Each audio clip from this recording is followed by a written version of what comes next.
형제가 연합하여 동거함이라는 제목으로 함께 은혜 나누겠습니다. 우리는 오늘 세대통합 예배를 드리고 있습니다. 어떤 분은 가족들이 불신자라서 나는 늘 혼자 예배 드리는데 이 세대통합 예배에 어울리지 않는다 생각하시는 분도 있고, 또 어떤 분은 가족들이 다 출가해서 나는 늘 좀 외로운 상태인데 나는 이 세대통합 예배에 어울리지 않는다, 여기 가족 예배 아니냐, 이렇게 생각하시는 분이 있을 수 있습니다. 그런데 그런 생각 마십시오. 이 세대통합 예배는 혈연으로 묶인 가족 예배를 의미하는 것이 아닙니다. 모든 삼성의 성도가 다 예수 안에 한 가족입니다. 믿으십니까? 3, 4대가 함께 예배하는 가정, 너무나 귀하고 본이 되는 가정입니다. 그들을 통해서 다음 세대가 믿음으로 길러지고 있기 때문이죠. 할 수만 있다면 우리 모두가 다 3, 4대가 하나님 앞에 예배하는 교회 되었으면 좋겠습니다. 저도 그 기도 제목을 갖고 있습니다. 지금은 2대 아닙니까? 저하고 저희 아이들이요. 하나님, 저 아이들이 나중에 또 출가하고 자녀를 놓고 하나님, 저도 3대, 4대 예배하는 교회, 그런 성도가 되게 해주십시오. 저도 그렇게 기도하고 있습니다. 여러분, 아직 미혼인 청년들, 청소년들, 이 세대통합 예배에서 여러분들이 마음 가운데 한번 꿈을 품기를 원합니다. 막 돈 많이 벌고 내가 세상에 좀 잘 나가고 이런 꿈보다도 하나님, 나도 3, 4대 믿음의 가정으로 몸된 교회 하나님 앞에 예배하는 그런 복을 주옵소서. 그런 좀 꿈을 좀 꿔보기를 바랍니다. 아멘. 그런데요, 그럴지라도 여러분 혹 나는 외롭게 신앙생활 하고 있다, 그럴지라도 마음 가운데 상처받고 소외됨이 없는 그런 공동체가 되어야 하는 것입니다. 아멘이십니까? 그래서 여러분, 세대통합 예배라고 하는 것을 가족 예배로 오해하시면 안 됩니다. 세대통합을 더 쉬운 말로 얘기하면 나이나 성별을 초월하여 다 함께라고 하는 의미로 해석되어야 합니다. 왜 함께 예배해야 됩니까? 함께 예배하는 것이 어떤 의미가 있습니까? 오늘 시편 133편이 함께 예배하는 일이 얼마나 하나님 앞에서 성도들에게 큰 유익을 주고 기쁨이 되는지를 잘 설명해 줍니다. 1절에 보라, 형제가 연합하여 동거함이 어찌 그리 선하고 아름다운고 그랬어요. 여러분, 제가 전에 요한계시록에서 설교를 할 때 말이죠, 보라 하고 그 뒤에 나오는 말은 이게 이제 무언가를 강조해서 설명하기 위함이라고 말씀드렸지 않습니까? 보여주고 싶은 게 너무 많은데 그 중에서 특히 이 대목만큼은 하이라이트라고, 이거 안 보면 안 된다고, 꼭 봐야 된다고 강조할 때 이렇게 이제 성경이 표현한단 말이죠. 왜냐하니까 이제 고대 히브리어와 헬라어에는 문장 부호라는 게 없었어요. 쉼표, 마침표, 따옴표, 느낌표, 물음표 이런 것들이 있어야 뭔가 좀 부각시키고 강조할 때는 강조하고 그러잖아요. 그러니까 우리식으로 하면요, 좀 강조하고 싶을 때는 어떻게 해요?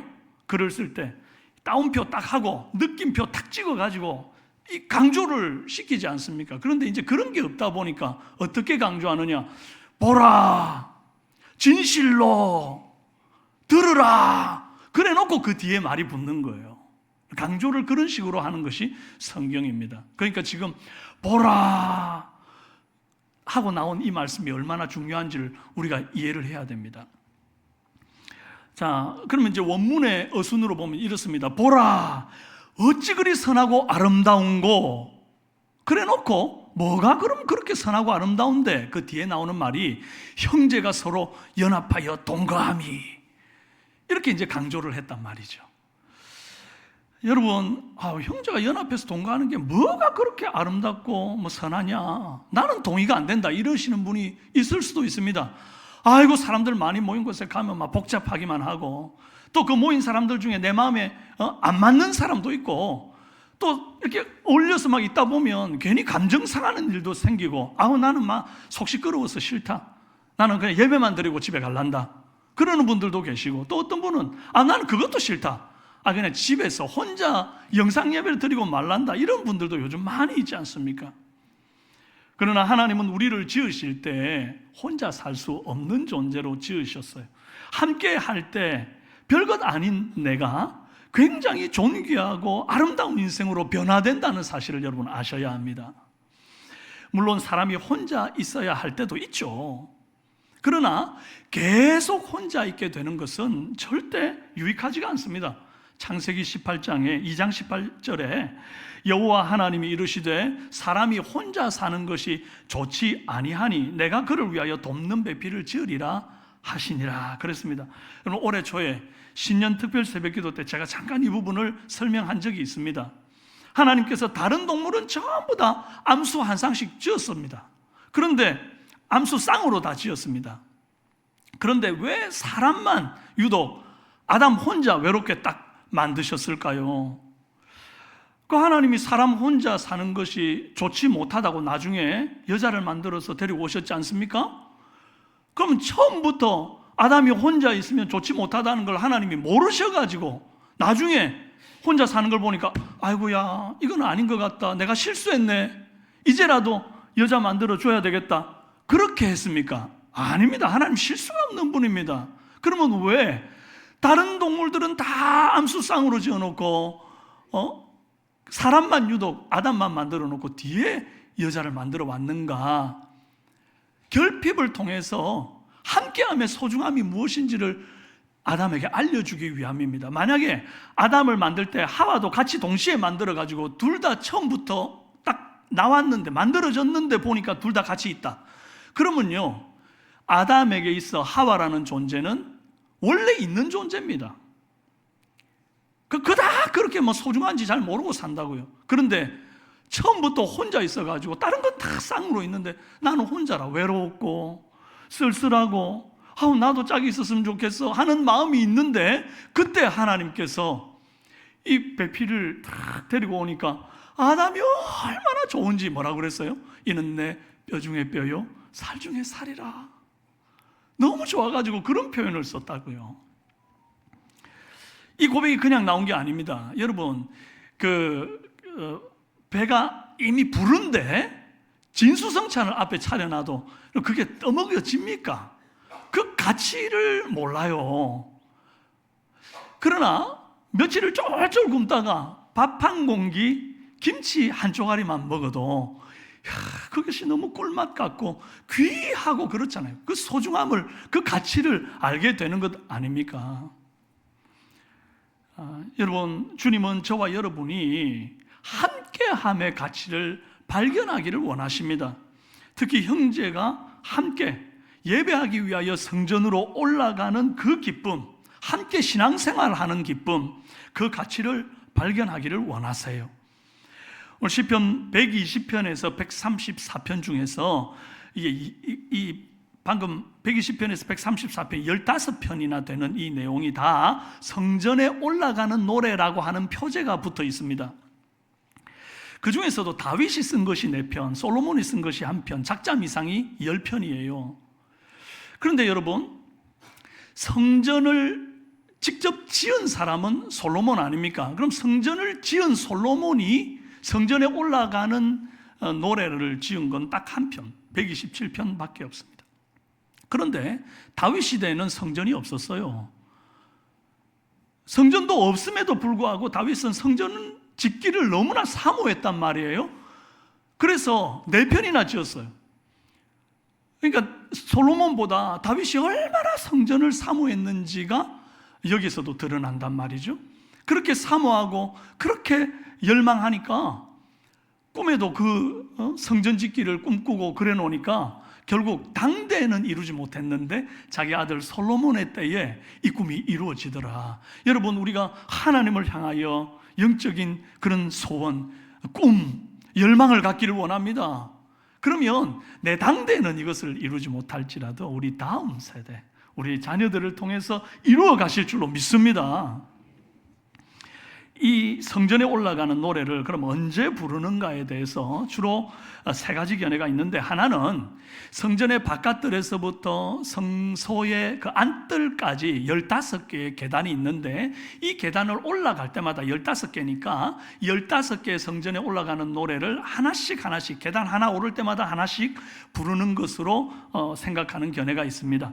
또 하나는 바벨론 포로로 잡혀갔던 이들이 이제 포로 귀환하여 예루살렘으로 올라갈 때에 이 노래를 불렀다는 견해가 있습니다. 이제 그렇게 되면 다윗은 포로 시대 사람이 아니거든요. 그래서 이제 이제 이 견해가 힘을 잃어요.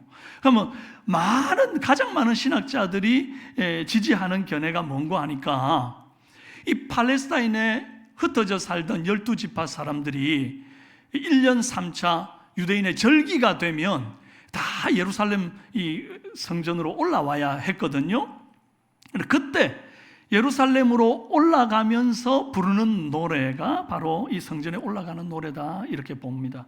수많은 이스라엘 백성들이 이 성전을 올라가면서 이 노래를 부르는 걸 한번 상상해 보십시오. 다윗 시대에 인구 계수를 한 적이 있었습니다. 역대상 21장 5절에 요압이 백성의 수요를 다윗에게 보고하니 이스라엘 중에 칼을 뺄 만한 자가 110만 명이요 유다 중에 칼을 뺄 만한 자가 47만 명이라. 이스라엘과 유다를 합쳐서 몇 명? 157만 명입니다. 근데 이렇게 157만 명이 있다고 그게 전부가 아니죠. 이 사람들은 다 칼을 뺄 만한 사람, 한마디로 군대에 들어갈 만한 남자를 계수한 거거든요. 그러면 그 사람들의 부모님들도 있을 거고, 또 그 중에는 아내도 있을 거고, 또 자녀가 있는 가정도 있을 테고 하니까 이 모두를 대략적으로 산출해 보면 약 300만이 넘을 것으로 보는 거예요. 그럼 여러분, 이 대구 인구가 몇 만입니까? 230만 명입니다. 한번 상상해 봐요. 대구 인구 230만 명이 전부 다 팔공산을 향해서 막 올라가는 거예요. 신문에 난리 아니에요? 팔공산에 단풍이 들어서 이게 보이는 게 아니라 사람들로 꽉 차는 모습, 장관일 겁니다. 여러분, 딱 이거 같습니다. 팔레스타인에 흩어져 살던 12지파가 이제 절기가 되어가지고 예루살렘 성을 향해서 막 모여 올라와가지고 올라가는데요. 그 예루살렘 성이 있는 곳이 시온산이거든요. 시온산이 해발 765m나 됩니다. 그렇게 높지는 않지만 또 그렇게 만만하지는 않아요. 근데 이곳으로 사람들이 다 올라가는 모습, 정말 사람으로 꽉 찬 그 모습. 그런데 올라가면서 그냥 올라가는 게 아니라 이 성전에 올라가는 노래를 부르면서 올라가는 모습. 여러분, 얼마나 장관이겠습니까? 그래서 이 모습을 비유하기를 2절 3절에 머리에 있는 보배로운 기름이 수염 곧 아론의 수염에 흘러서 그의 옷깃에 내림 같고, 옷깃까지 내림 같고 헐몬의 이슬이 시온의 산들에 내림 같도다, 이렇게 비유했습니다. 여러분, 일단 이 비유가 얼마나 적실한지 모릅니다. 이 시온산에 모인 성도들을 기름과 이슬의 비유를 했지 않습니까? 그럼 먼저 기름은 기름인데 이 그냥 기름이 아니라 아론의 머리에 부은 기름이에요. 이 무슨 기름일까요? 아론은 대제사장입니다. 그의 머리에 부어진 기름은 보통 기름이 아니라 제사장 직무를 수행하도록 거룩하게 구별하기 위해서 위임식 때 딱 한번 붓는 기름인데 이걸 관유라고 그래요. 관유. 원래 이런 종류의 이게 그냥 관유는 그냥 원래부터 이런 기름이 있는 게 아니고 감람유에다가 이것저것 막 섞어요. 근데 이거 섞는 방식을 하나님이 정해줍니다. 출애굽기 30장 23절에서 25절, 너는 상등 향품을 가지되 액체 몰약 500세겔과 그 반수의 향기로운 육개 250세겔과 향기로운 창포 250세겔과 계피 500세겔을 성소의 세겔로 하고 감람기름 한 흰을 가지고 그것으로 거룩한 관유를 만들되 향을 제조하는 법대로 향기름을 만들지니 그것이 거룩한 관유가 될지라. 하나님이 제조법을 알려준 거예요. 이 땅에는 이런 제조법으로 만든 기름은 존재하지 않았단 말이에요. Made by God이에요. 그래서 엄청나게 특별하기 때문에 보배로운 기름이라고 부르는 기름이다. 그리고 이 기름은 아무나 함부로 만들어서도 안 되고 아무한테나 부어서도 안 된다라고 주님이 말씀하셨습니다. 아주 특별한 거죠. 출애굽기 30장 30절에서 33절에 이렇게 말합니다. 너는 아론과 그의 아들들에게 기름을 발라 그들을 거룩하게 하고 그들이 내게 제사장 직분을 행하게 하고 이스라엘 자손에게 말하여 이르기를 이것은 너희 대대로 내게 거룩한 관윤이 사람의 몸에 붙지 말며 이 방법대로 이와 같은 것을 만들지 말라. 이는 거룩하니 너희는 거룩히 여기라. 이와 같은 것을 만드는 모든 자와 이것을 타인에게 붓는 모든 자는 이 백성 중에서 끊어지리라. 얼마나 특별한 기름입니까? 오직 제사장을 구별하여 세우기 위해서 이 하나님을 예배하는 직분을 수행하는 제사장을 위해서 위임식대 쓰려고 만든 기름이다 이 말이에요. 성도가 다른 거 할 때 이 보배로운 기름에 비유되는 게 아닙니다. 뭐 할 때? 마치 대제사장이 하나님 앞에 예배드리러 나아갈 때와 같이 우리가 하나님 앞에 예배하기 위해 성전에 올라갈 때 이 보배로운 기름, 관유의 비유가 된다는 것입니다. 할렐루야. 그런데 이게 아무리 좋은 기름이라 할지라도 여러분 기름 한 방울 가지고 뭐 할 수 있겠습니까? 계란 후라이를 하나 하려고 그래도요 기름 한 방울 가지고는 못 구워요. 적어도 한 번은 둘러야 될 거 아닙니까? 제사장을 구별하는 이 관유의 양을 하나님이 만들 때부터 처음 딱 정해 주셨습니다. 너는 처음 만들 때 이 정도 양으로 만들어라 이렇게 알려주셨어요. 그 뭔고 하니까 감람기름, 이게 이제 감람기름은 올리브 오일을 말하는 거예요.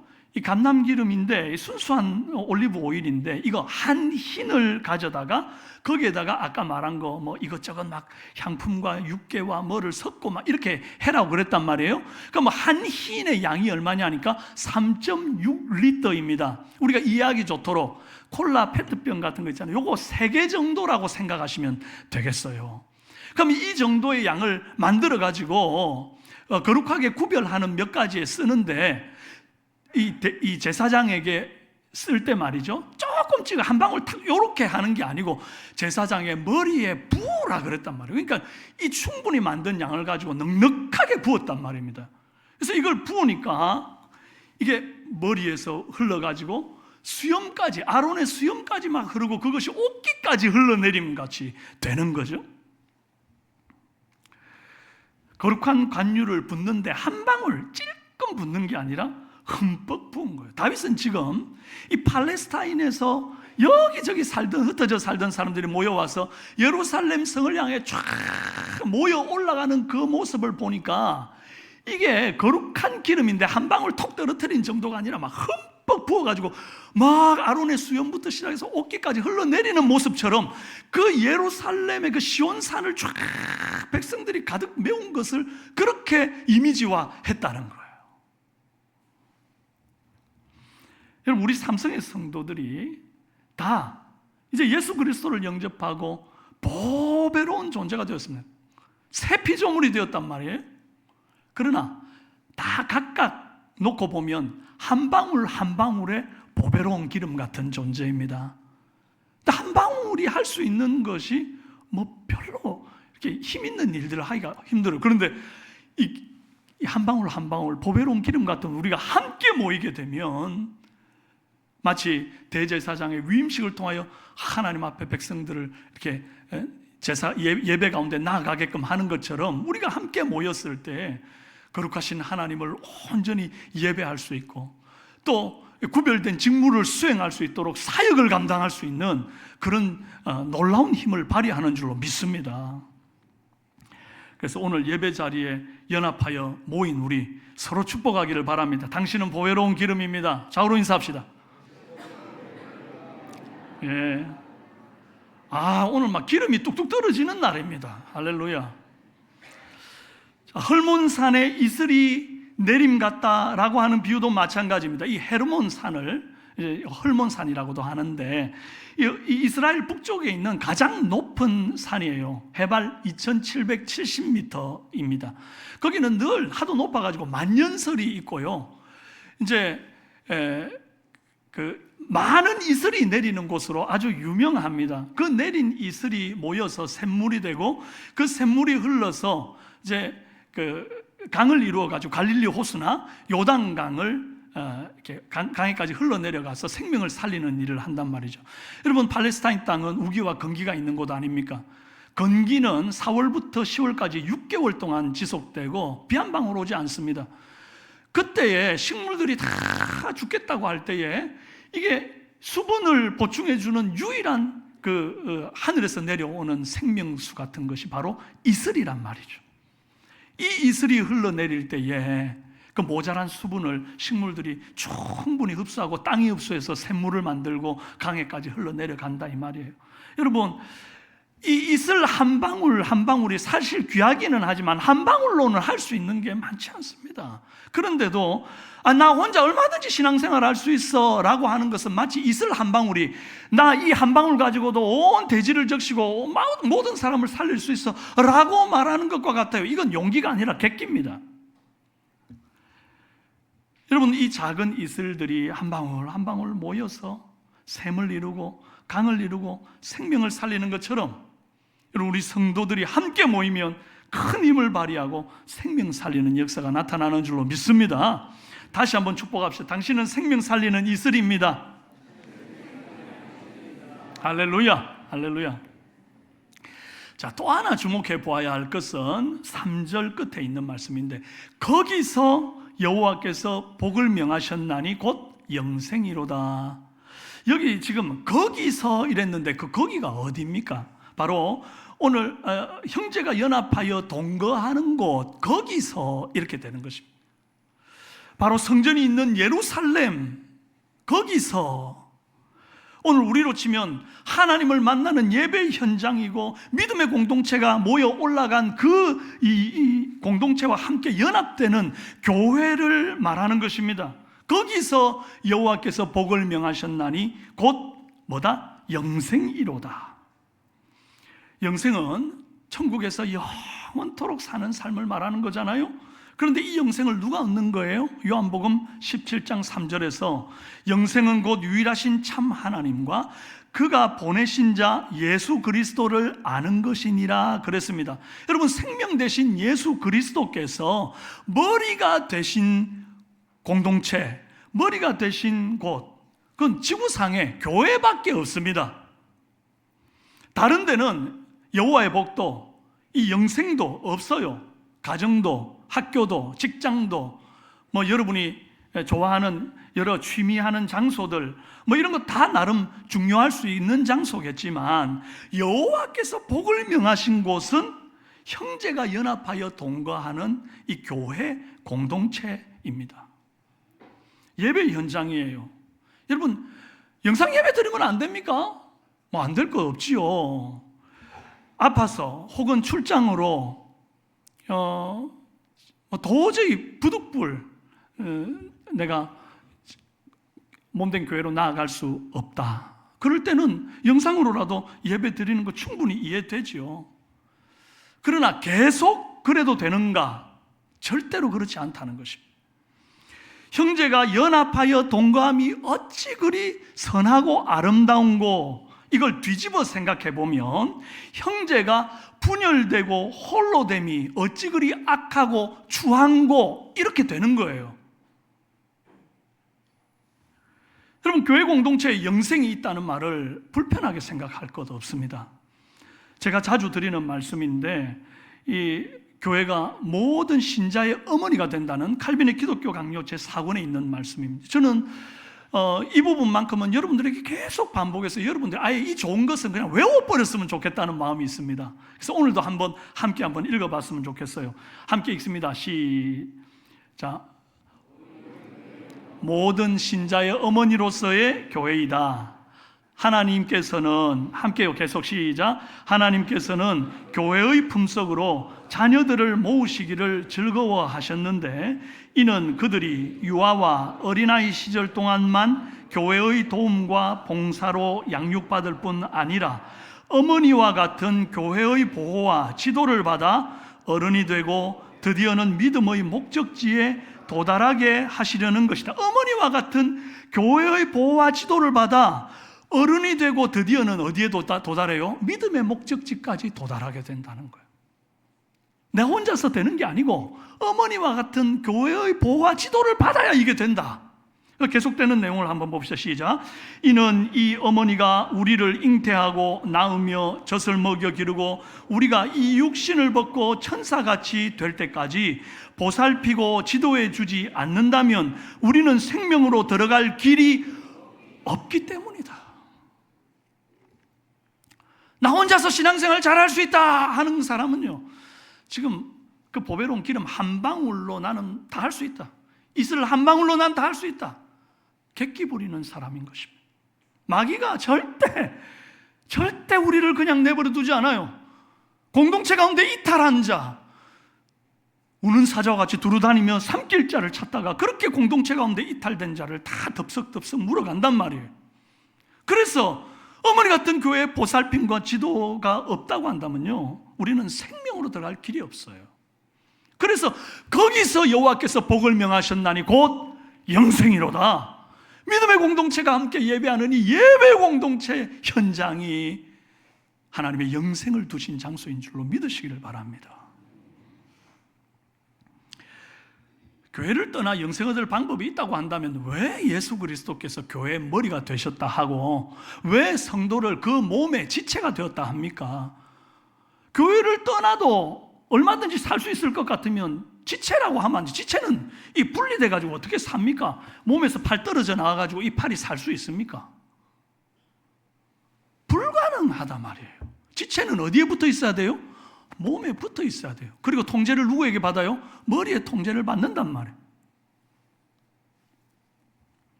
그러니까 곧 영생이로다. 믿음의 공동체, 교회 공동체 안에 영생이 있다. 건물 말하는 거 아니라고 늘 말씀드립니다. 여러분, 이 복은 위에서부터 내려오는 하늘의 복입니다. 우리가 땅에서 내가 열심히 해가지고 이 주먹으로 내가 복을 쟁취하리라 그런다고 해서 얻을 수 있는 복이 아니다 이 말이에요. 그래서 오늘 말씀해 보니까 보배로운 기름이 내림 같고 이래. 헐몬산의 이슬이 내림 같다 그렇게 말한단 말이에요. 성전을 향해 올라간 자에게 이 내려주시는 복이 있습니다. 여러분, 올라가는 수고가 있어야 내려오는 복을 받는 거예요. 영상으로 예배드리고 계시는 분들, 제가 도전합니다. 다음 주부터는 현장으로 나오십시오. 그럼 여러분 아멘 안 해도 됩니다. 여러분, 이걸 이미 알고 여러분 나오셨다는 거 얼마나 귀합니까? 얼마나 귀합니까? 할렐루야. 형제가 연합하여 동거함이 선하고 아름답습니다. 다른 데가 아니라 여기에 여호와의 복, 영생의 복을 명하셨다. 우리 주님이 선포하신 것을 기억하십시오. 저는 이번 주일 이 짧은 본문을 계속해서 반복적으로 묵상하면서 제일 좋았던 게 있습니다. 그게 뭔가 하니까 성전에 올라가는 노래라고 하는 이 표제, 이것이 이번 주 내내 마음에 걸리게 되더라고요. 성전에 올라가는 한숨이 아닙니다. 성전에 올라가는 고통, 짜증, 불평이 아닙니다. 노래입니다. 노래. 여러분, 성전에 올라가는 일, 다시 말해 하나님을 예배하는 일은, 믿음의 공동체와 교제하는 이 일은 그 자체로 이미 노래할 만한 이유가 된다 이 말이에요. 생각해 보십시오. 예루살렘 성전으로 올라갈 때에 예루살렘 근처에 사는 사람들은 나름 쉽게 안 올라갔겠습니까? 베들레헴 사람들, 베세메스 사람들, 기드온이나 베델 사람들, 이런 사람들은 이 예루살렘 근처에 있는 동네거든요. 쉽게 올라간단 말이에요. 그런데 저 북방 갈릴리에 있는 사람이 여기 예루살렘까지 내려올라 그러면요 193km를 내려와야 됩니다. 이 절기 한번 지키려고요, 며칠 전부터 준비해가지고 출발해 먹을 것 막 바리바리 싸가지고 그 긴 며칠 동안의 여정을 걸어서 내려오면 얼마나 힘들겠어요. 그 내려오면서 막 불평이 이만큼 나와, 입이 이만큼 나와가지고 어휴 진짜 이렇게 먼데 하나님은 굳이 그걸 올라오라 그러네. 어디에나 계시는 편지하시고 무소부재하신 분이신데 내가 막 있는 데서 예배 드리면 안 되나? 그러면서 투덜거리면서 올라오는 사람이 있었을까요? 없었을까요? 있었을 거라 생각하는 여러분의 기준으로 생각하면 안 되고 없었단 말이에요. 없었다. 왜요? 출발하면서부터 뭔 노래를 불러요? 성전에 올라가는 자의 노래를 불렀기 때문에. 딱 나오면서부터 193km면 어떠랴? 내가 여호와의 성전에 올라가는데, 그러면서 막 노래를 부르며 올라오는 거야. 아마 힘들고 지치고 막 아이고 죽겠다 할 때도 또다시 한번 이 15편의 성전에 올라가는 노래 중에 또 다른 한 편을 딱 펴가지고 이 노래를 부르면 또 없던 힘이 새롭게 솟아오르고 힘내서 또 계속 가보자 막 이렇게 되었단 말이죠. 할렐루야. 그들에게도 얼마나 나름대로의 아픔과 노고와 근심과 걱정과 염려가 있었겠습니까? 가족들 중에 아픈 자, 또 먼저 죽어가지고 생계가 불편한 자, 뭐 여러 가지 근심과 걱정들이 많았을 것입니다. 그러나 적어도 여호와께 예배하기 위하여 성전으로 올라가는 그 첫걸음을 탁 떼는 순간부터 성전에 올라가는 노래를 부르며 왔다는 사실은 너무나 우리에게 도전이 되는 거예요. 여러분, 오늘 교회 오실 때 어떤 마음으로 오셨습니까? 전날 밤에 아파가지고 잠을 설치신 분들 계실 겁니다. 우리 중고등부나 청년들은 막 열심히 공부해야 되고 막 도전해야 되고 그러니까 막 늦게까지 공부한다고 막 피곤에 쩔어가지고 오신 분들도 있을 겁니다. 또 운전하고 오시는데 갑자기 막 끼어들게 하는 사람 때문에 막 오는 길에 나름 좋게 왔는데 기분 다 상한 분들도 계실 겁니다. 어떤 분은 또 아이들하고 같이 세대통합 예배를 나와야 되니까 막 흔들어 깨워가지고 지각 안 하려고 막 전쟁을 치르고 온 분들이 있을 겁니다. 그런데 여러분, 앞으로도 크게 달라지지 않을 겁니다. 이런 일들은 매주 우리에게 반복되는 일인데, 그때마다 교회 올 때마다 이렇게 마음이 막 오르락내리락 하고 막 열불을 내고 그렇게 와서 되겠습니까? 그렇사 우리 삼성교회는 그런이 없는 줄로 믿습니다. 어떤 마음으로 시작했든지 간에 하나님 앞에 예배하러 올라가는 자의 마음에는 뭐가 흘러나와야 된다? 노래가 흘러나와야 됩니다. 할렐루야. 다윗 시대 성전에 올라가는 노래를 부르던 그 예배자들처럼 오늘 우리도 주일 아침에 예배하기 위해 문을 탁 여는 순간부터 그 앞에 어떤 일이 있고 어떤 아픔이 있고 어떤 눈물이 있을지라도 이제 내가 하나님 앞에 나아갈 때에 거기서 여호와께서 내게 복을 명하신 줄로 믿고, 하나님 나 지금 복 받으러 갑니다. 지금부터 하나님 내 마음을 정돈하고 찬양하며 노래하며 나아가겠습니다 하는 그런 우리 삼성의 성도들이 되시기를 바랍니다. 마지막으로 중요하게 생각해야 될 단어 하나가 더 있습니다. 그게 뭔가 하니까 형제가 연합하여 동감이 어찌 그리 선하고 아름다운고, 이 형제가 하는 부분이에요. 다시 한번 격려하고 싶습니다. 홀로 신앙생활 하시는 분들 힘내십시오. 나도 3, 4대 함께 예배하고 싶은데 나는 그런 날이 안 올 것 같네 라고 생각하시는 분들 힘내십시오. 여러분, 예배를 위해서 함께 모이는 이 날은 형제들이 모인 날입니다. 피를 나누어야만 꼭 형제입니까? 기도를 나누고 또 음식을 나누고 마음을 나누고, 여러분 오늘 우리가 다 형제요 자매인 줄로 믿습니다. 여러분 서로 인사합시다. 형제님 자매님 사랑합니다. 좌우로 전후좌우로 1인당 4명 이상 형제님 자매님 사랑합니다. 할렐루야. 그래서 여러분 이 세대 통합 예배는 대가족 예배, 삼성교회 대가족 예배입니다. 여러분 얼굴을 한번 보십시오. 우리 삼성교회 대가족들, 처음 보는 얼굴도 있을 수 있습니다. 일주일에 한 번 보니까, 아니면 이 넉 달에 한 번 세대 통합 때만 보는 얼굴들도 있을 겁니다. 다 우리가 가족입니다. 가족. 할렐루야. 우리가 주 안에서 한 가족됨을 확인하고 혈연을 초월하여 서로가 서로를 축복하는 사랑의 공동체가 다 되기를 주님의 이름으로 축원합니다. 이 시간 우리 함께 찬송가 620장 여기